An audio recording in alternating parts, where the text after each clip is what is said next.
All right, so diving in today, we've got Beautiful Things by Benson Boone.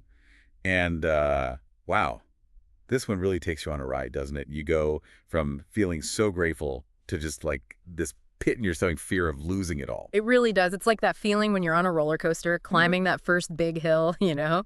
Yep. Anticipation and excitement mixed with a little bit of, oh, God, what have I gotten myself into? Yeah. And this song, it's like he bottled that feeling up and put it to music.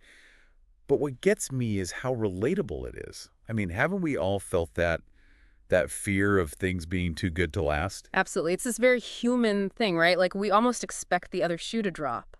But in the song, it starts with this almost euphoric sense of relief. Totally. It's like he's coming up for air when he sings, "For a while there, it was rough, but lately I've been doing better." You can almost feel that weight lifting off his chest. Yeah, and by comparing it to cold Decembers, he's instantly making the present feel warmer, brighter. It makes that present happiness feel even more precious, almost fragile. And he's not shy about what's making him happy either. He puts it right out there. Family, this woman he loved. It's like he's making a list of all the beautiful things. And there's a really interesting contrast there. You have the tangible things like seeing his family every month next to the intangible, finding a girl his parents love. He's showing us that beautiful things aren't just material possessions, it's deeper than that. It's about connection, belonging. It's that Right. feeling of finally finding your people. Exactly.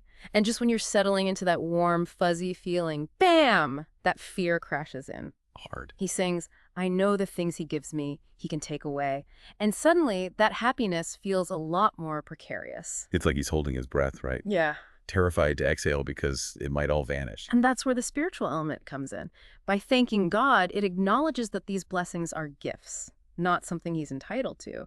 And gifts, well, they can be taken away. Which makes the next line hit even harder. But there's no man as terrified as the man who stands to lose you. Oof, that line. It's raw vulnerability. You can hear the fear in his voice, the desperation to hold on to what he has. And isn't that something we all grapple with, that fear of loss? Because whether you believe in a higher power or not, the things we cherish, they can be fleeting. It can change in an instant. Exactly. Yeah. Which is probably why he keeps repeating, please stay, don't take these beautiful things that I've got.